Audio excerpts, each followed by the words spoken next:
Hello friends, welcome in JDIS academy. JDIS academy आप सभी friends का बहुत बहुत वेलकम है। I hope you are doing well. आप बहुत अच्छे से चीज़ों को एनालिसिस करते हुए उसको सॉल्व कर रहे होंगे, रिवाइज भी कर रहे होंगे। And as you known that, जैसा कि आप सभी को पता है कि इस समय एग्ज़ाम्स बहुत ही नियर हैं।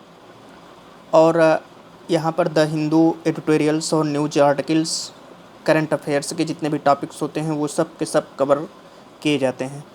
तो आइए हम लोग अपने अपने आर्टिकल्स और न्यूज एनालिसिस पर चलते हैं कि आज का जो आर्टिकल आया है वो किस व्यू से बहुत इम्पॉर्टेंट है। आज का फ्रेंड्स जो द हिंदू में आर्टिकल निकाला है वो पहली चीज़ की एक इंटरनेशनल रिलेशनशिप्स के ऊपर है। इंटरनेशनल रिलेशनशिप्स में इंडिया की सिचुएशंस को लेकर के है कि इंडिया कहाँ पर बिलोंग कर रहा है, उसकी सिचुएशंस कैसी है, इंडिया को आने वाले समय में कौन सी चुनौती मिलने वाली है और इंडिया उन चुनौतियों के बीच में कैसे अपने आप को खड़ा करता है, कैसे अपना पुनर्मूल्यांकन करता है। और यह बात देखने लायक होगी।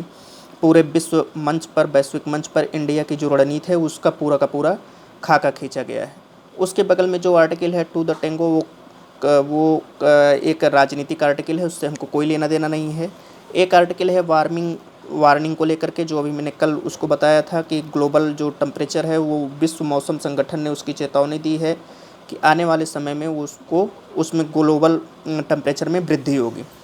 तो फ्रेंड्स, और कुछ लड़के ये भी कह रहे थे कि लिखित रूप में उस आर्टिकल को पूरा का पूरा एनालिसिस करिए। तो फ्रेंड्स, इतने लंबे चौड़े आर्टिकल को 1 घंटा तक बैठ कर के लिखना ये पॉसिबल नहीं है। उसमें से जो इम्पॉर्टेंट्स आर्टिकल हैं वो पूरा का पूरा मैं लिख करके आपको प्रोवाइड कराता हूँ। और मेरे पास उस तरीके का बोर्ड अवेलेबल नहीं है जैसे टेक्निकल बोर्ड आता है, उस तरीके का बोर्ड। और कोशिश करूँगा वो बोर्ड अगर आ गया तो लिखने की पद्धति भी शुरू हो जाएगी। लेकिन आपकी जो रिस्पॉन्सिबिलिटी है लाइक शेयर सब्सक्राइब की, वो आप करते रहिएगा। तो फ्रेंड्स, आइए हम लोग चलते हैं अपने आर्टिकल पर। आर्टिकल है पीएम मोदी के विजिट को लेकर के। जैसा कि यहाँ पर लिखित दिखाई दे रहा होगा, पीएम मोदी जो है अभी कुछ दिन आने वाली जो भारत की रणनीति है उसमें पूरे वैश्विक मंच पर उसमें बदलाव आने वाला है। बदलाव का मतलब उसको एक अलग नज़रिए से देखा जा रहा है। और वो अलग नज़रिया क्या है क्या नहीं है, उसमें यही पूरी की पूरी बात की गई है कि पीएम मोदी की जो विजिट होगी वो 19 मई को लेकर के, 19 मई से वो शुरुआत करेंगे। यानी कि आज इसमें 19 मई है तो आज से वो शायद एक लंबे यात्रा पर विदेश के जाने वाले हैं। और यह सब अगस्त तक चलता रहेगा। और आपको पता है कि जब कोई फॉरेन मिनिस्टर्स, प्राइम मिनिस्टर्स या किसी भी कंट्री की डेलीगेसी जाती है तो किन किन मुद्दों पर बात होती है।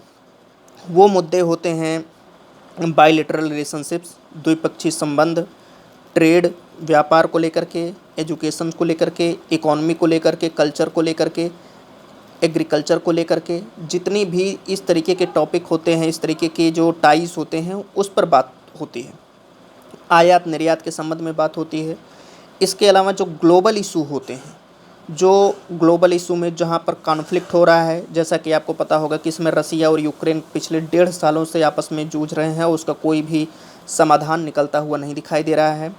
चाइना रसिया एक हो रहे हैं, चाइना यूएस का स्थान ले रहा है और दोनों एक तरीके से एक गुटबंदी के रूप में जो विश्व का विभाजन है वो उकर करके सामने आ रहा है। तो इस तरीके के मुद्दों पर भी बातचीत होती है। तो जो प्रधानमंत्री की यात्रा है 19 मई से जापान, वो जहाँ जहाँ जाएंगे, Japan, Papua New Guinea, Australia, उन सब में जो मौलिक मुद्दा है, जो वैश्विक इशूज़ हैं वो सब उठाए जाएंगे। जैसा मैंने आपको बताया, बायलैटरल जो इशूज़ हैं वो सब देखे जाएंगे। और बायलैटरल इशूज़ में देश अपने हितों की बात करते हैं।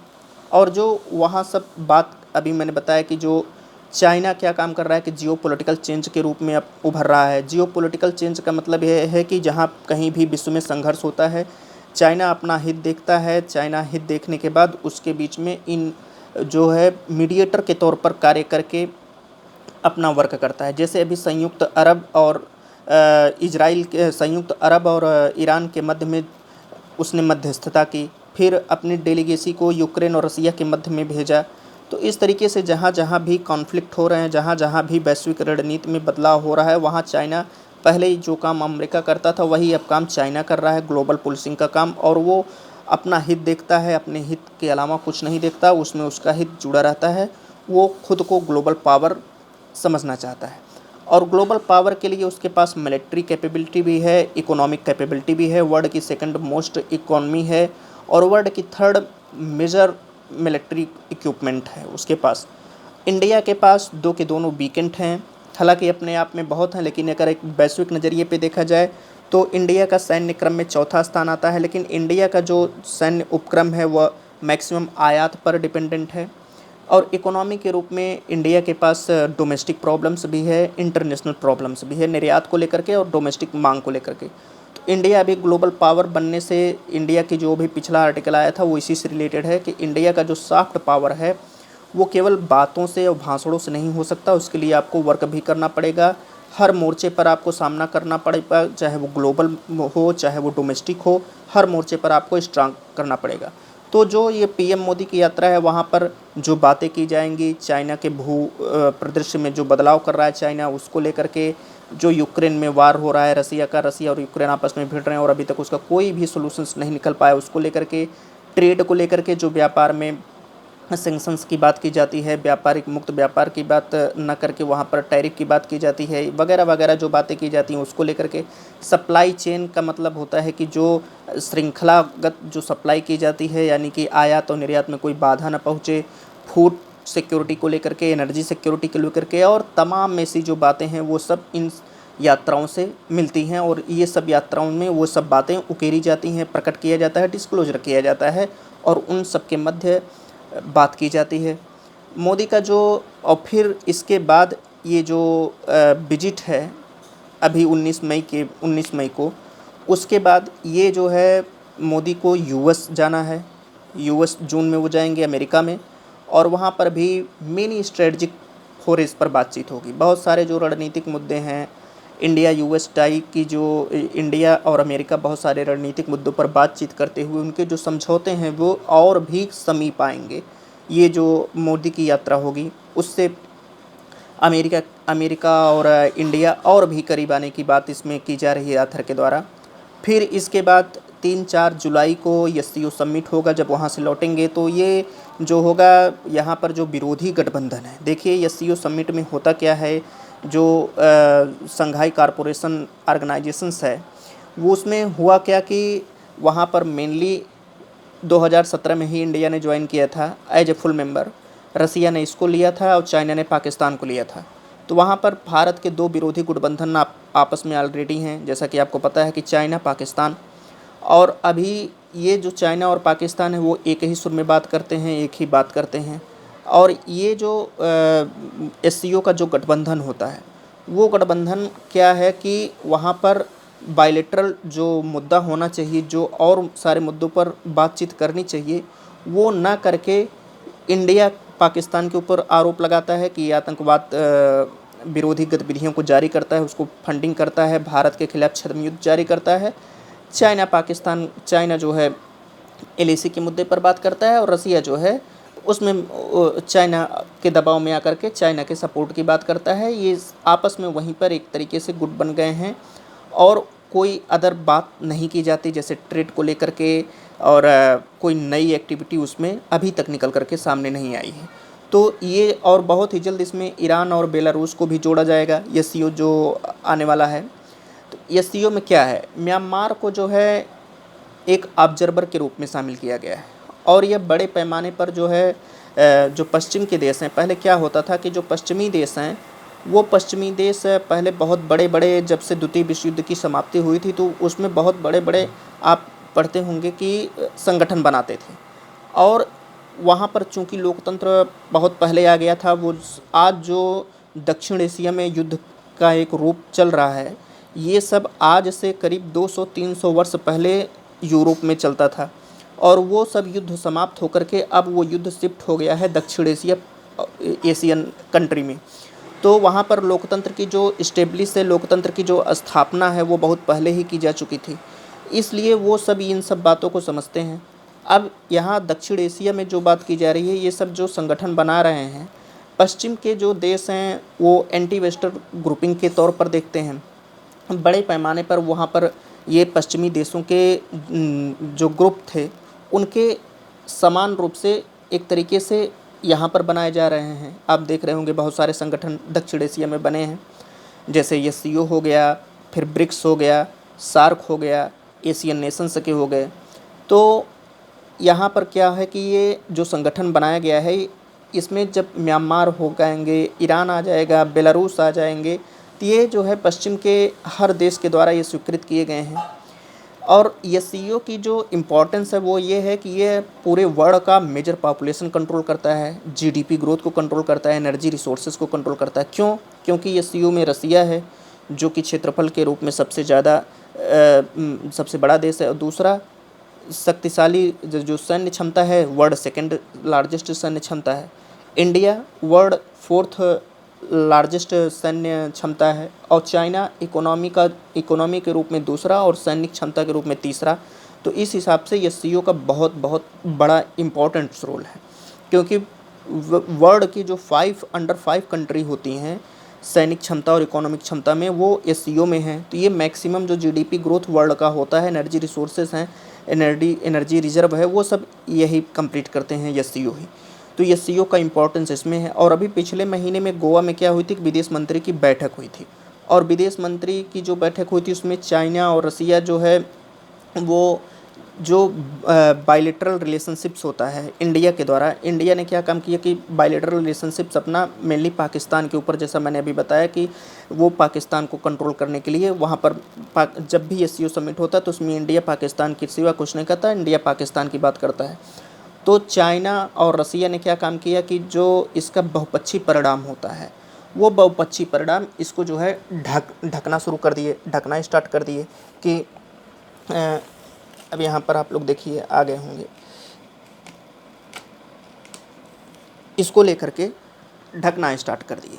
और एससीओ में जो है ये जब ढकना स्टार्ट कर दिए, यानी कि बहुपक्षीय परिणाम को जो है सामने नहीं आने दिए, तो ये सेंट्रल एशिया के जो कंट्री थे, एक्चुअली उन्होंने इसको अपने झुँझलाहट के रूप में देखा। झुँझलाहट किस बात का? कि झुँझलाहट के रूप में इसलिए देखा क्योंकि उन्होंने सीधा आरोप लगाया कि एससीओ में पिछले जब से इसकी इस्टेब्लिश हुई है, स्थापना हुई है, तब से इसमें कोई भी जो है द्विपक्षीय मुद्दा नहीं उठाया जाता, द्विपक्षीय बातें ही नहीं की जाती हैं। और कहीं ऐसा ना हो कि एससीओ की जो स्थापना है ये ठीक उसी रास्ते पर चले जैसे सार्क इस समय चल रहा है। तो ये आरोप दक्षिण जो सेंट्रल एशिया के कंट्री हैं उन्होंने एससीओ के विषय में लगाया। और एससीओ से लौटने के बाद मोदी कहाँ जाएंगे? मोदी फ्रांस सीधा जाएंगे, फ्रांस की विजिट करेंगे। और फ्रांस की विजिट करते समय वो जो है वहाँ पर जो बास्तिल दुर्ग का पतन था, वो फ्रांस की क्रांति में बहुत इम्पोर्टेंस है। वहाँ पर बास्तिल दुर्ग के ही जब पतन हुआ था तो उसी दिन फ्रांस का परेड दिवस मनाया जाता है। तो मोदी वहाँ पर जाएंगे बास्तिल डे की परेड में, और फिर वहीं से अन्य यूरोपियन कंट्री में जाएंगे। अगस्त में उनका जो समिट होगा, ब्रिक्स समिट, वो साउथ अफ्रीका में होगा। इसको लेकर के वो वहाँ पर नेसेसरी तौर पर चलेंगे, वहाँ जाएंगे। अब बात जो की जा रही है वो ये कि ब्रिक्स सम्मेलन है, जो ब्रिक्स के लिए बात की जा रही है, वो क्या की जा रही है वो उसको देखिए।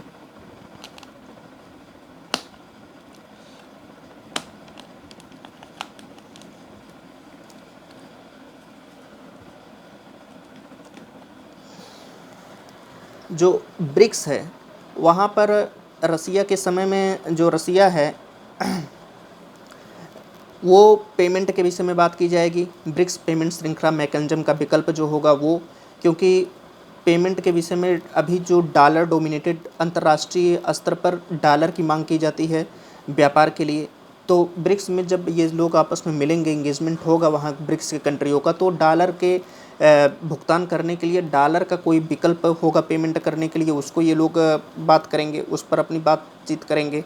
फिर इसके बाद जो है यूएस यूरोपियन यूनियन कंबाइन, वहाँ पर जो है अमेरिका यूरोप का जो यूनियन कंबाइनेशन इस समय चल रहा है कि अमेरिका यूरोप बहुत सारे मुद्दे पर एकजुट होकर के आ रहे हैं, उन मुद्दों पर बातचीत की जाएगी और उसके एवज़ में जो काउंटर नैरेटिव होता है, यानी कि उसका प्रतिरोध, उसके समकक्ष ही कोई व्यापक एक संगठन बिल्ड किया जाएगा, ताकि उसके जो सैंक्शंस होते हैं, क्या काम करता है कि अमेरिका, यूरोपीय मिलकर के इन देशों के ऊपर हर समय सैंक्शन लगाता है, व्यापार में बाधा पहुंचाता है, इनके जो ट्रेड होते हैं उस पर टैरिफ की बात करता है, टैरिफ मुक्त की बात करता है। यानी कि जो विकासशील देश हैं, उभरती हुई इकॉनमी कंट्री है, वो विकसित देशों के द्वारा हर समय कहीं न कहीं दबाई जाती है, संकुचित की जाती है। तो उसके एवज़ में ये लोग, ताकि हम अपनी जो कॉन्सेंसस होता है, जो आम सहमति होती है, उसकी आवाज़ को एक बेहतर ढंग से वहाँ पर कंप्रोमाइज़ कर सकें, उसको उठा सकें, तो उसकी बात की जाती है। फिर यहाँ पर ब्रिक्स समिट में वो सब बात की जाएगी। फिर सितंबर में ये जो दिल्ली में G20 समिट होगा, उस पर उसका आयोजन मोदी जी के द्वारा किया जाएगा, और उसमें जो दिल्ली समिट होगा, G20 का समिट होगा, उसमें G20 के जो लीडर्स हैं वो समिट रहेंगे और भी बहुत सारे लोग समिट रहेंगे। तो उसमें इंडिया की जो डिप्लोमेटिक स्किल्स होती है वो दोबारा चेक की जाएगी। और क्यों चेक की जाएगी? क्योंकि वहाँ पर जो है भारत निश्चित तौर पर आतंकवाद का मुद्दा उठाएगा। G20 के लोग अपनी जो टैरिफ होता है उसकी बात करेंगे, इकोनॉमी टैरिफ की बात करेंगे। इसके बाद फिर जा कर के ये लोग चाइना और जो रसिया और यूक्रेन में युद्ध हो रहा है उसकी बात करेंगे। तो बहुत सारे मुद्दे पर इंडिया की जो सहमति है वो है नहीं, क्योंकि यूएस और यूरोप जो है वो रसिया पर सैंक्शंस की बात करेंगे, और इंडिया रसिया में टाइज़ को लेकर के समर्थ करता है। इंडिया जो है रसिया के अगेंस्ट जाना नहीं चाहता, क्योंकि वो पुरानी मित्रता की बात आ जाती है और फिर बहुत सारी संधियां हैं। तो इंडिया को यहाँ पर उसी स्किल की बात की जा रही है कि इंडिया अब जो है स्किल को वो अपना चेक करेगा।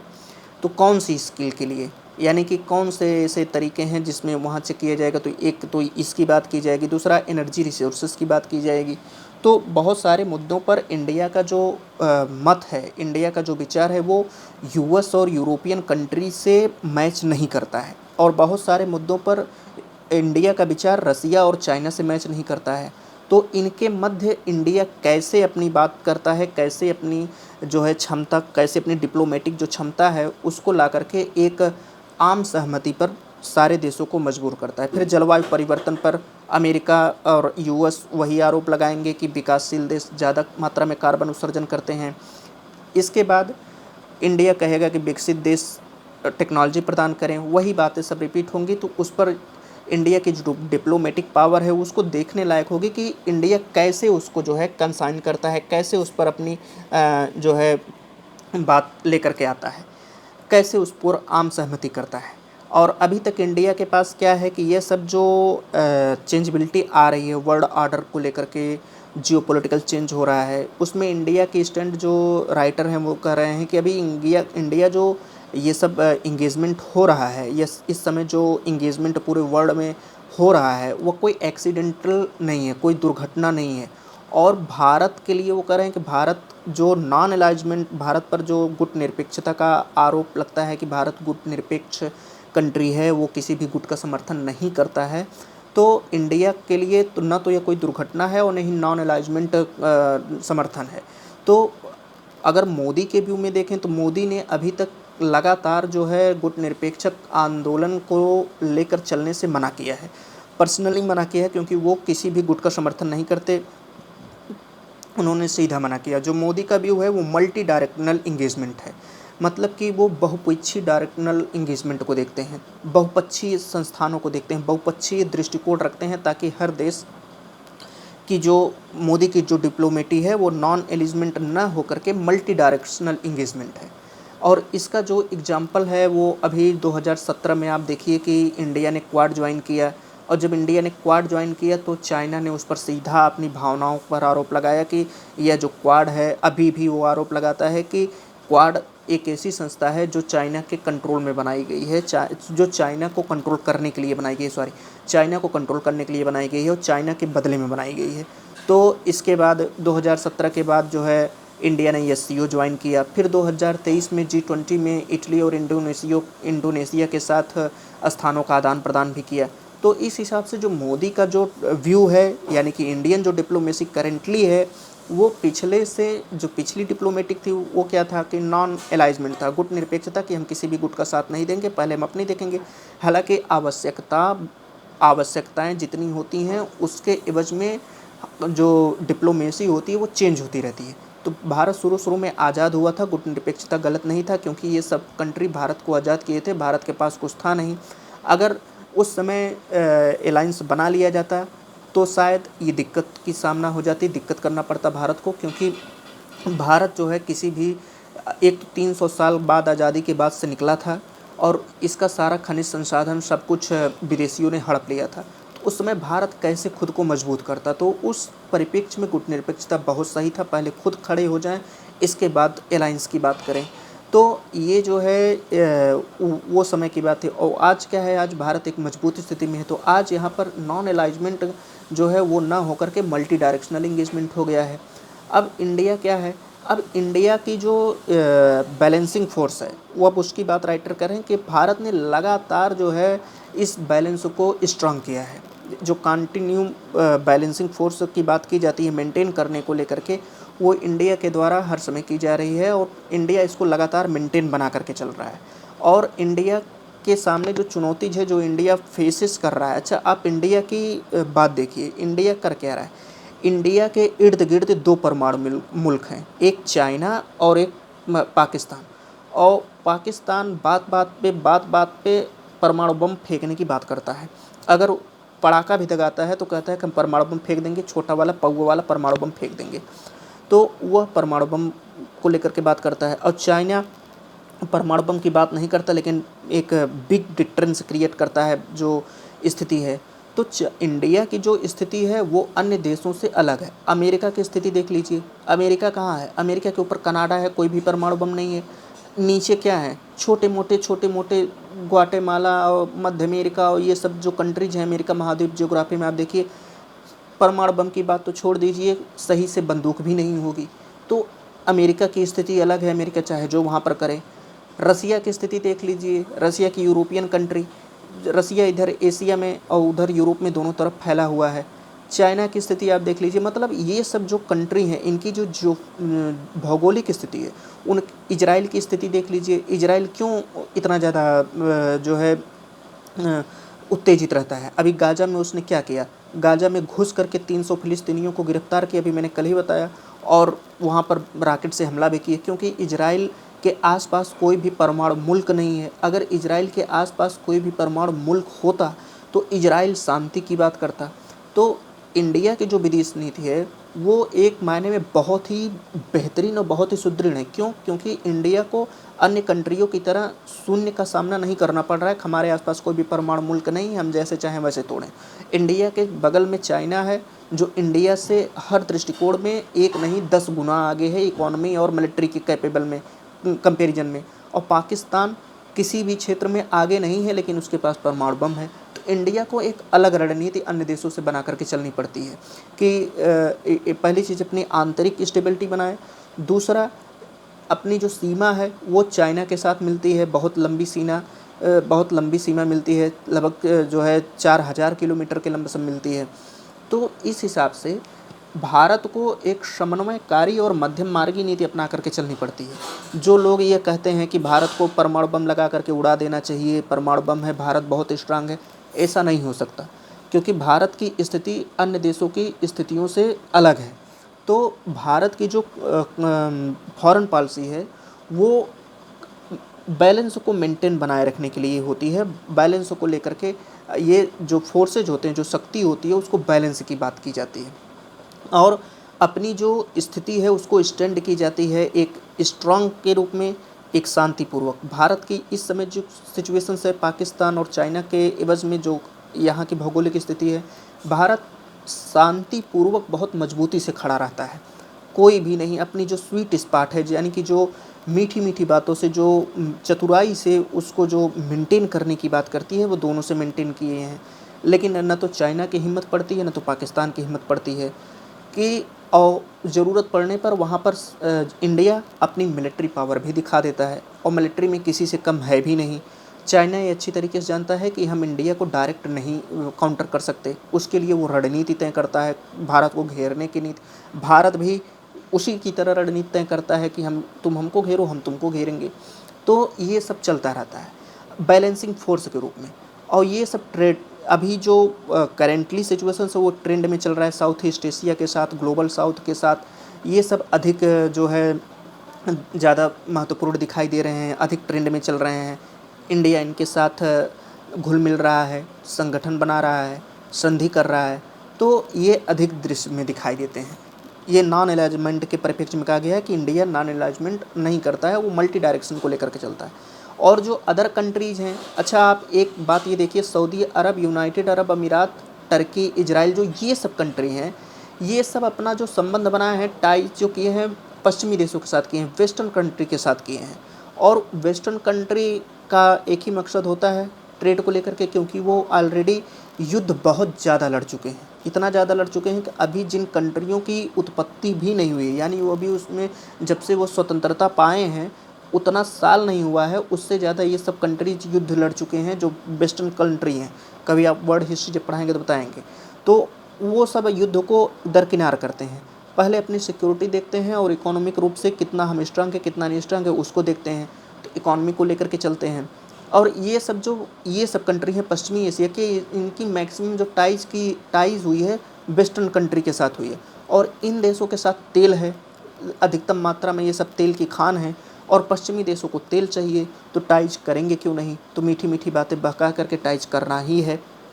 तो इंडिया क्या है, इंडिया किसी भी कंट्री के साथ जो है किसी गुट के साथ नहीं जुड़ा हुआ है, इन लोगों की तरह कि जैसे इंडिया का क्या है कि अब इंडिया पश्चिमी एशिया देशों के साथ भी मिलजुल करके रहता है, टाइज लेकर के चलता है। दूसरा साउथ एशिया और इन सब के साथ, तो इंडिया के जो पड़ोसी देश हैं उनके साथ तो इनकी संधि है ये है, हालांकि थोड़ी रिलेशंस में झुझलाहट होती है लेकिन वो बैलेंस भी हो जाती है। पूर्वी पश्चिमी अमेरिका, इन सब के साथ इंडिया की कंट्री है। इसकी जैसी कंट्री के देश, अब आप देखिए कि इनकी जो मैक्सिमम इन ये देश हैं पश्चिमी एशिया के, ये सब मैक्सिमम कहाँ पर कंट्री किसके साथ संधि करते हैं, वेस्टर्न के साथ, पश्चिमी देशों के साथ, अमेरिका के साथ। तो इंडिया की बैलेंसिंग फोर्स इन सबसे अलग है। अब फ्रांस ने अभी जो है अपनी बीजिंग यात्रा में यही बात कही, स्ट्रेटजिक ऑटोनॉमी को लेकर के बात कही, यानी कि जो रणनीतिक स्वायत्ता होती है उसको लेकर के बात कही है। और पश्चिमी जो कोलेशंस होता है, यानी कि जो पश्चिमी समूह होता है, एक आप थोड़ा सा बैकग्राउंड में जाइए, द्वितीय विश्व युद्ध की तरफ जाइए, तो वहाँ पर जो बात निकल करके आती है वो यही आती है कि पहले की तरह जो संघ बन रहे थे, अब उसमें जो पश्चिमी गठबंधन है उसमें दरारें पड़ रही हैं। क्यों? क्योंकि लोगों के हित नहीं मिलते। लोग इकोनॉमी के रूप से तो बहुत स्ट्रांग हैं, मिलिट्री के रूप में स्ट्रांग है। जब व्यक्ति इकोनॉमी और मिलिट्री के रूप में स्ट्रांग हो जाता है तो उसके अंदर प्रबोधन या चिंता या फिर बौद्धिक क्षमता का बेहतरीन ढंग से डेवलपमेंट होता है। तो कहीं बौद्धिक मतभेद है, कहीं कुछ है, एक तरीके से दरार है। तो उसको लेकर के फ्रांस ने अभी बीजिंग यात्रा के दौरान कही, और रणनीतिक स्वायत्ता को लेकर के बात कही कि हर जो कंट्री है, every country has to strategic autonomy, हर कंट्री के पास अपनी रणनीतिक स्वायत्ता होनी चाहिए। और इस तरीके से सबकी अपनी अपनी आवश्यकता है। अब इंडिया के सामने क्या प्रॉब्लम है, इंडिया कैसे अपने प्रॉब्लम्स को देखता है। पहली चीज़ कि इंडिया के पास बहुत सारे प्रॉब्लम है। अभी तक जो राइटर थे वो उनका ये कहना था कि इंडिया के पास जो है बैलेंसिंग पावर है, इंडिया अपनी बैलेंसिंग पावर को लेकर के यूज कर रहा है, इंडिया के पास बहुत अच्छी बैलेंसिंग पावर है। अभी तक तो ये बातें निकल करके आ रही थी। अब एकाएक जो है राइटर का कहना है कि इंडिया के पास चुनौती है, और वो चुनौती क्या है, कैसे है, उसकी बात ये कर रहे हैं कि इंडिया जो है, पहली चीज़ कि इंडिया के पास जो बैलेंसिंग पावर है वो ठीक है, आप बैलेंस करिए, कोई बात नहीं। दूसरा, वो जो शक्ति संतुलन का सिद्धांत है, वो शक्ति संतुलन का सिद्धांत भारत के लिए बिगड़ रहा है। कैसे बिगड़ रहा है और क्यों बिगड़ रहा है, उसके पीछे की कहानी क्या है। बिगड़ इसलिए रहा है क्योंकि इंडिया जो है, पहली चीज़ कि यूक्रेन और रसिया में युद्ध चल रहा है। जब यूक्रेन और रसिया में युद्ध चल रहा है तो अब अगर यूक्रेन उसमें आने वाले समय में सफल हो गया, तो जाहिर सी बात है रसिया कुछ न कुछ वहाँ पर कर देगा उल्टा सीधा।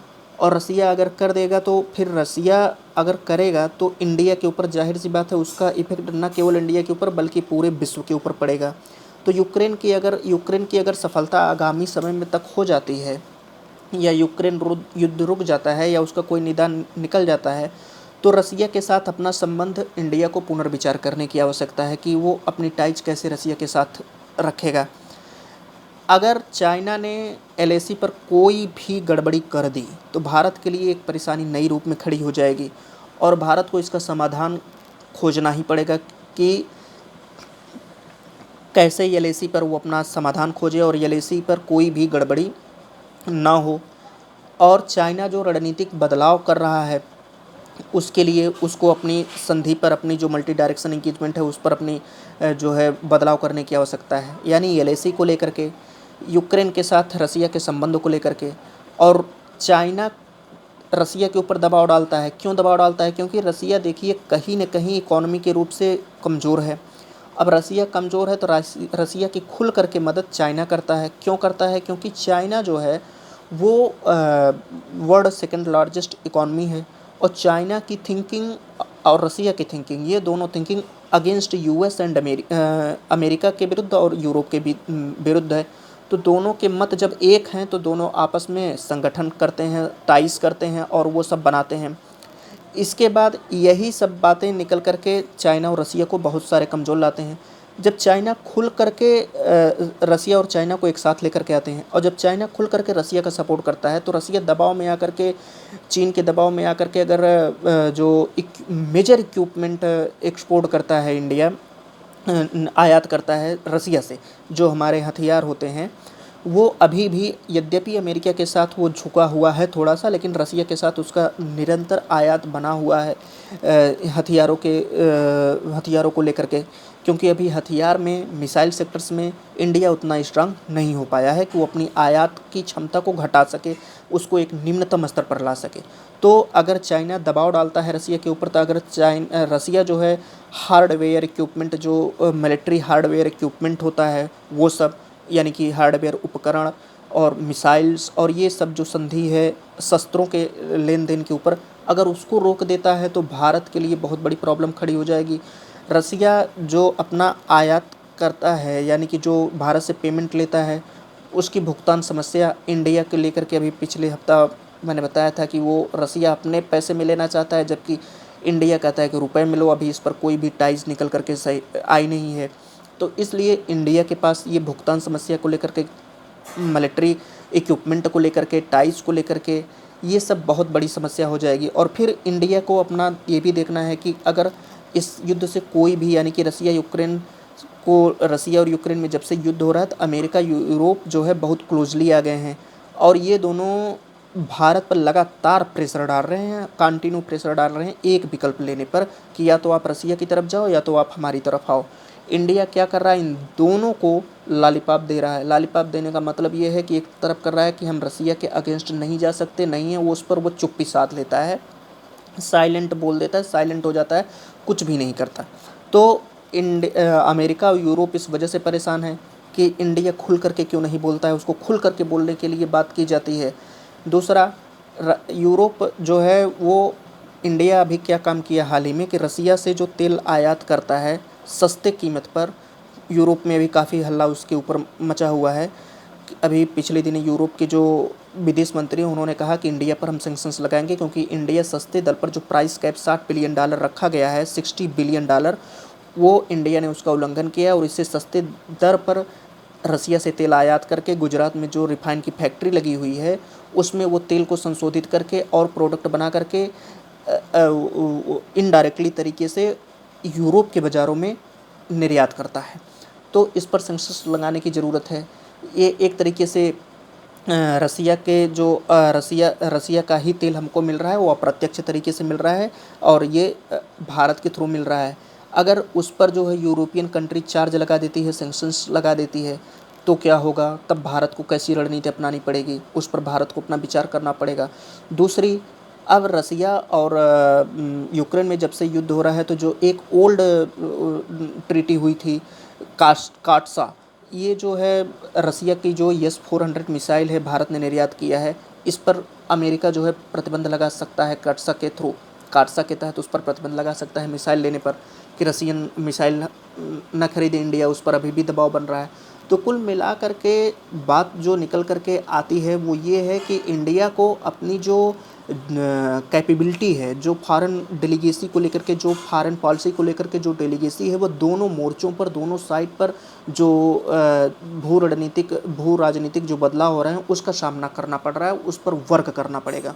और उस पर जो है दोनों के मध्य अपने हितों को लेकर के, जो यहाँ पर क्या है कि जो चाइना है वो भारत का विरोध कर रहा है, और भारत के विरोध में बहुत सारी कंट्री हैं, तो जो परस्पर विरोधी हित हैं उसके परस्पर जो भारत का विरोध करते हैं उनके मध्य, और जो जियोपॉलिटिकल बदलाव हो रहा है उनके मध्य, वहाँ से अपने हितों को निकाल करके लाने के लिए इंडिया को बहुत वर्क करना पड़ेगा। उसके मध्य आपको बैलेंस बना करके चलने के लिए एक तरीके से पुनर्विचार करना होगा।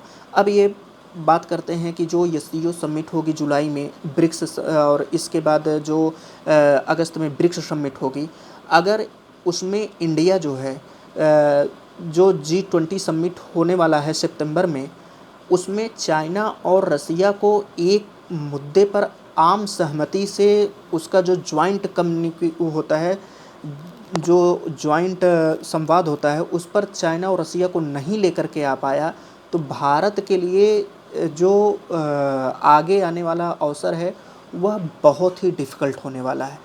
अगर G20 समिट में ये बात उठेगी, 100% उठेगी। G20 समिट जब होगी सितंबर में, तो वहाँ पर चाइना, रसिया, यूक्रेन वार, जियोपॉलिटिकल बदलाव, हर एक मुद्दे पर बृहद एनालिसिस होगा, बृहद बात होगी। और अगर उसमें उसके पहले जो ब्रिक्स और SCO समिट है, उसमें अगर इंडिया ने चाइना और रसिया को एक साथ एक आपसी सहमति पर जो वक्तव्य होता है, जो जारी किया जाता है दिशा निर्देश, अगर उस बात को चाइना और रसिया नहीं लेकर के आए किसी मुद्दे पर, तो इंडिया के लिए आने वाले समय में जाहिर सी बात है वो बहुत ही कठिनाई भरा समय होगा। और US जो G7 का नेतृत्व करता है, वो अलग से अपना दिशा निर्देश दे रहा है कि जो 2 लाइनर्स है, आप या तो आप उसको इग्नोर कीजिए, यानी कि जो 2 धुरी पर आप चल रहे हैं, एक आप चल रहे हैं जो पश्चिमी जो गुट बन रहे हैं उसमें भी आप चल रहे हैं, G7 में भी भाग ले रहे हैं, और जो एशिया में हो रहा है चाइना रसिया के साथ उसके भी आप हैं। तो ये जो 2 रेखाएं हैं आप उसको पलट हटाइए, उसमें से आप एक ही पकड़िए, एक ग्रुप पकड़िए, दोनों ना पकड़िए। इंडिया अलग अपना दबाव डालेगा, तो ये अमेरिका अपना अलग दबाव डालेगा। तो इस तरीके से आने वाला जो टाइम है वो इंडिया के लिए बहुत बहुत डिफ़िकल्ट होने वाला है। अगर इसमें इंडिया को बहुत सारा वर्क करना पड़ेगा, आथर ये कह रहे हैं। और आने वाले जो 100 दिन हैं उसमें क्या हो कि उसमें इंडिया को अपना जो है ये निश्चित करना पड़ेगा कि जो इंडिया की जो रेपुटेशंस है, जो वो पुनः अपना लेकर के आना पड़ेगा। और कैसे आना पड़ेगा कि पूरे जो वैश्विक विभाजन हो रहा है, वैश्विक विभाजन किसके मध्य हो रहा है, जो US अमेरिका हैं वो एक तरफ हो, जो US और यूरोप हैं वो एक तरफ हो रहे हैं, पश्चिमी एशिया और ये सब कंट्री, कुछ अलायंस रसिया और चाइना के साथ कुछ देश अलग से जुड़े हुए हैं, भारत अपना अलग कुछ देशों के साथ जुड़ा हुआ है। तो ये जो वैश्विक विभाजन है उसमें जो विरोधी लोग हैं उसके मध्य में अपना जो हित है भारत का उसको लेकर के आना, उसके मध्य अपनी बैलेंसिंग पावर को रखना अच्छे तरीके से, ये सब लेकर के आना आने वाले 100 दिन में तय होगा कि इंडिया उस पर अपनी क्या रणनीति रखता है, उसमें क्या जो है बैलेंसिंग फोर्स की बात करता है, क्या बैलेंसिंग पावर लेकर के आएगा, वो देखने वाली बात होगी आने वाले समय में। और इसके पहले जो G20 समिट हुआ था उसमें इंडिया को बाकायदे दिया गया था, ग्लोबल जो शांति होती है उसमें मेजर पार्ट में असेसमेंट किया गया था, मूल्यांकन किया गया था इंडिया को लेकर के। अगर इंडिया जो है यहाँ पर G20 समिट में जो ये आने वाले समय में जो G20 समिट होगा, अगर उसमें इंडिया जो है अपनी सफलता नहीं हासिल करता, यानी कि उसमें जो है वो सक्सेस नहीं हो पाएगा, उसके जो बातें हैं, उसकी जो शर्तें हैं अगर वो लागू नहीं होती हैं, उसमें इंडिया को दरकिनार कर दिया जाएगा। दरकिनार करने का मतलब है कि उसमें इंडिया ये क्लियरिफाई नहीं कर पाएगा कि हम अपनी जो रणनीति है उसमें क्या बदलाव कर रहे हैं, किसके साथ हैं, किसके साथ नहीं है, नॉन अलाइजमेंट है या किसके साथ हम एंगेजमेंट करेंगे, खुल करके नहीं आ पाता है, तो इंडिया के लिए ये बहुत प्रॉब्लम हो जाएगा।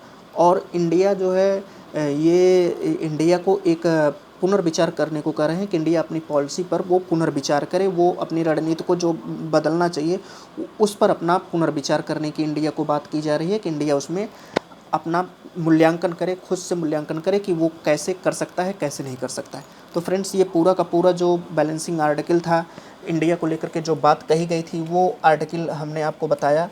और ये आर्टिकल एक तरीके से हमने आपको लिख करके बताया उस पर क्या हो सकता है, क्या नहीं हो सकता है। अब इस पर जो मैंने आपको क्वेश्चंस दिए हैं वो आप लोग करिएगा क्वेश्चन को। और क्वेश्चन यही है कि इंडिया को आने वाले समय में कैसी रणनीति अपनानी चाहिए कि जो बैलेंसिंग पावर होती है, जो बैलेंसिंग क्षमता है पावर की, वो जो है इंडिया बहुत आसानी से लेकर के चल सके। अब यहाँ पर फ्रेंड एक आर्टिकल और आया है, अभी कल भी ये आर्टिकल आया था और आज भी आया है। वो आर्टिकल क्या है? वो आर्टिकल है वार्मिंग को लेकर के।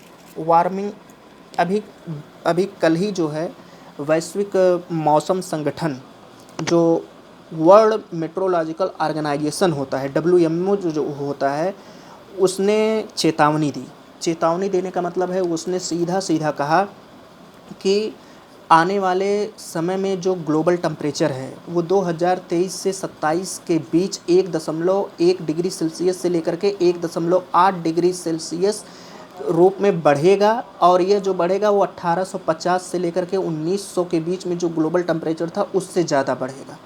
तो इन्होंने ये कहा कि आने वाले जो 4 साल हैं उसमें हर साल 1.1 डिग्री सेल्सियस से 1.8 डिग्री सेल्सियस के बीच टेम्परेचर ग्रो होगा।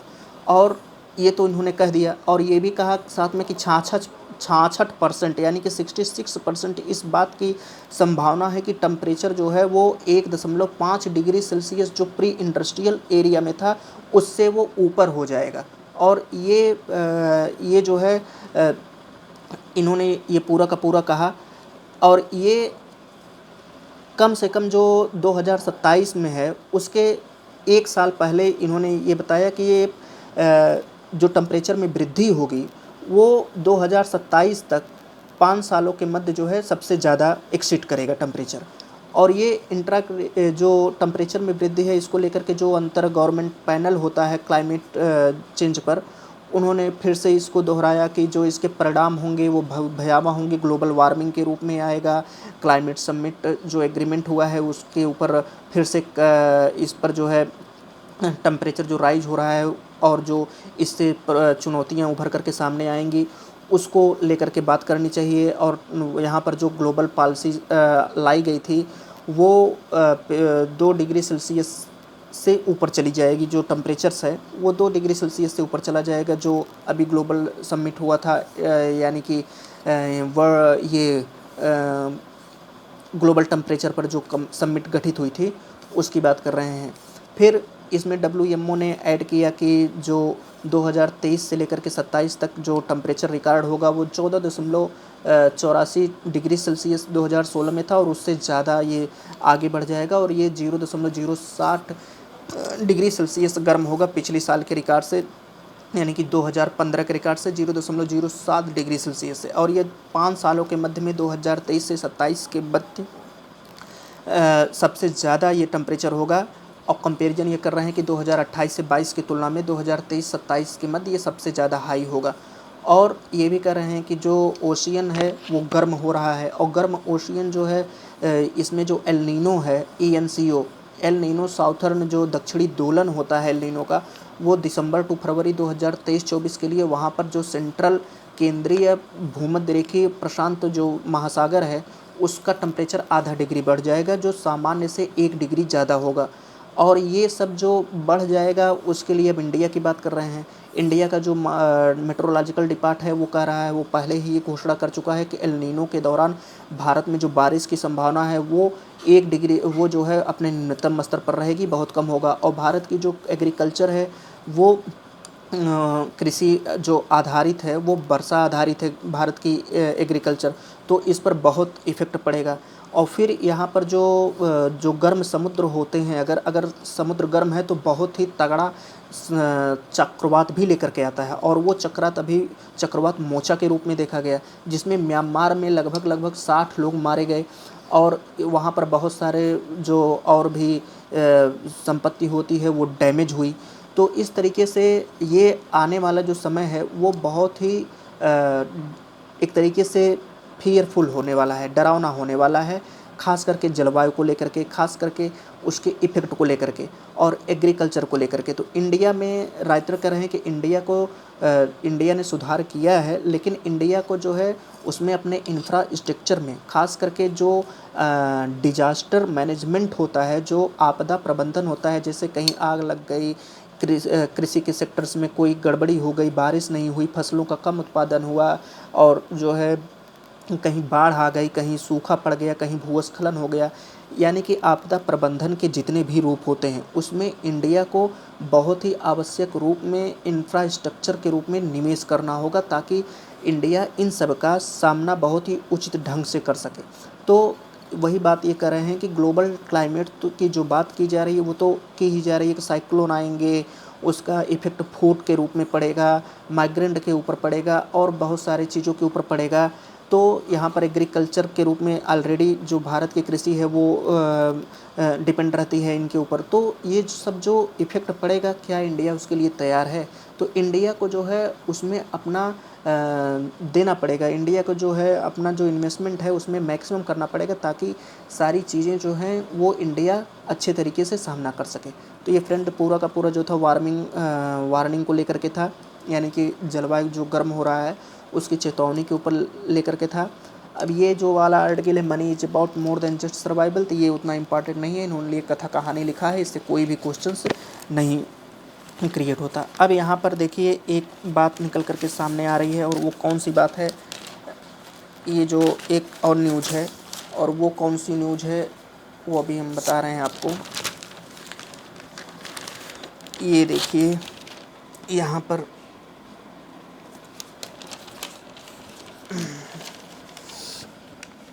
अब एडिटोरियल के बाद जो है हम इस पे चलते हैं न्यूज़ एनालिसिस पर।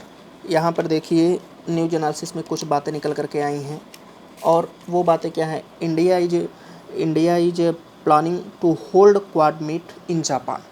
तो इंडिया जो प्लानिंग कर रहा है क्वाड मीट को लेकर के चलने के लिए, यानी कि अभी क्या हुआ कि अमेरिका के जो राष्ट्रपति हैं जॉन बिडेन, उन्होंने सीधे सीधे अपनी जो डोमेस्टिक प्रॉब्लम होती है उसको आने से, डोमेस्टिक प्रॉब्लम को लेकर के मना कर दिया कि अमेरिका अभी अपनी डोमेस्टिक प्रॉब्लम को लेकर के परेशान है और उसको 1 जून तक सॉल्व करना है। अभी कल के आर्टिकल में आया था, तो उसमें अमेरिका नहीं आ सकता, उसके लिए खेद है।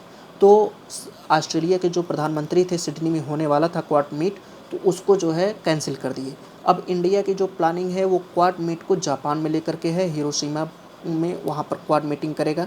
जो G7 के जो कंट्री हैं वो उसमें भाग लेंगे, और ये वहाँ पर वही सारी बातें जो भी हमने बताया कि वहाँ पर ये क्वाड लीडर्स भी आएंगे और बहुत सारे जो नेता आएंगे, वहाँ पर ये सारी बातचीत होगी, बायलैटरल बात होगी। तो ये सब जो है वहाँ पर बात करने के लिए कह रहे हैं जापान में। अब ये देखिए यहाँ पर एक और आर्टिकल आया है, आर्टिकल नहीं न्यूज़ है, Japan seeks to send out strong message against Russia. Japan क्या काम कर रहा है कि जो रसिया और यूक्रेन में युद्ध चल रहा है, अभी जो G7 समिट की बात की जा रही है जापान में, हिरोशिमा में होगा, और ये जो क्वाड वाला मीटिंग है वो अभी जापान में शिफ्ट होने जा रहा है। इंडिया का जो प्लानिंग है उसमें जापान ने सीधा सीधा कहा, रसिया को लेकर के बात कही है कि रसिया जो है रसिया को सीधा स्ट्रॉन्ग मैसेज देना चाहता है जापान कि ये जो आप यूक्रेन में कर रहे हो, इसको पहली चीज़ कि आप बंद करो, ये ठीक नहीं है और वैश्विक के लिए ख़तरा है, ऐसा ही कुछ मैसेज देना चाहता है। और यही बात यहाँ पर जो जापान है वो कह रहा है कि जापान के जो प्रधानमंत्री हैं वो रसिया के लिए एक स्ट्रॉन्ग मैसेज भेजना चाहते हैं। अब आगे बात निकल करके आएगी, ये तो इन्होंने कहा कि जो है एक स्ट्रांग मैसेज भेजेंगे। ये देखिए यहाँ पर एक अदर न्यूज़ है। मोदी जो है 28 मई को एक नई पार्लियामेंट का इनॉग्रेट करेंगे। भारत की एक जो नई संसद बनी है वो 970 करोड़ रुपए उसमें लगा है टोटल। और उसमें जो है जो कैपेबिलिटी उसमें आपको जो याद करने लायक है, उसमें 888 मेंबर्स के लिए जगह है। क्यों जगह है? क्योंकि आप जब एम लक्ष्मीकांत पढ़ते होंगे तो उसमें और आर्टिकल भी बार बार आता है कि वर्तमान जो भारत की संसद की क्षमता है वो 543 संसद क्षमता है, और जो 300 मेंबर्स हैं लोकसभा में और जो राज्यसभा में हैं वो 250। तो आने वाले समय में जो पुरानी बिल्डिंग है उसमें, क्योंकि भारत की जनसंख्या बढ़ रही है और भारत को अपनी जनसंख्या पर नियंत्रण के लिए, यानी कि जनसंख्या को रिजिम के लिए, उसका प्रशासन चलाने के लिए अतिरिक्त सांसदों की आवश्यकता होगी। तो जो अतिरिक्त सांसद होंगे वे लगभग, इनका पूरा आकलन था कि 888 मेंबर्स लगभग हो जाएंगे। और ये जो है टोटल जो सीट होगी वो ये आने वाले समय में उसकी बढ़ोतरी होगी। तो ये जो वर्तमान संसद है, ओल्ड पार्लियामेंट है, ये जो 100 साल पहले बनाई गई थी, 1927 में बनाई गई थी, उसमें स्पेस नहीं है, उसमें जगह नहीं है इतने सारे सांसदों को रखने के लिए। और जो वर्तमान सांसद हैं वो कुल मिला करके, जब नई बिल्डिंग बनी है, जब से नई सांसद आई हैं, वो एबल होगा टोटल 1280 मेंबर्स को लेकर के। जो वर्तमान सांसद है इसमें 543 सीट हैं लोकसभा में और 250 हैं राज्यसभा में, तो कुल मिलाकर के ऑलमोस्ट 888 सीट है। और जब 888 सीट की जो कैपेबिलिटी होती है पुरानी बिल्डिंग की, वो लेकर के चल सकने की उसमें भी क्षमता नहीं है। और आने वाले समय में जो सांसदों की वृद्धि हो जाएगी, दोनों सभाओं में लगभग 1280 सांसद आएंगे। तो 1280 सांसद के लिए और जगह चाहिए, यानी कि 400 सांसद की और वृद्धि होगी। तो जब 400 सांसद और बढ़ेंगे तो और ज़्यादा स्पेस चाहिए, तो उसके लिए नई बिल्डिंग चाहिए। तो नई बिल्डिंग जो बनी है वो 970 करोड़ रुपए में बनी है, और ये जो है उसको मोदी जी 28 मई को उद्घाटन करेंगे। तो ये आपका पूरा का पूरा ये था। और अदर जो न्यूज़ आया है वो न्यूज़ क्या है, वो न्यूज़ ये देखिए यहाँ पर है।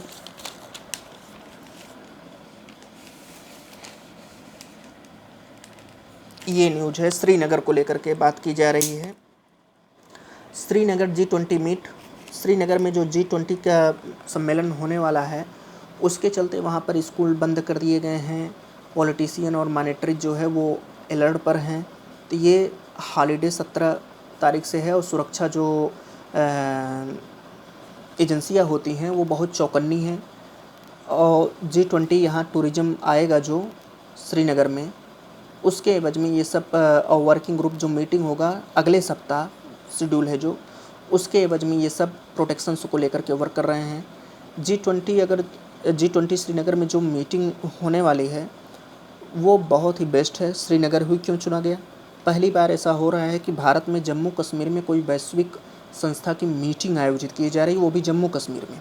तो ये अपने आप में बहुत ही एक तरीके से काबिल तारीफ़ है कि अब जम्मू कश्मीर जो है वैश्विक मानचित्र पर उभर करके आएगा। जो वैश्विक मानचित्र का पटल होता है उस पर वो उभर करके आएगा, और इसीलिए वहाँ पर श्रीनगर, ये जो न्यूज़ हमने बताया, इसीलिए वहाँ पर ये रखा गया है ताकि लेकर के आया जा सके।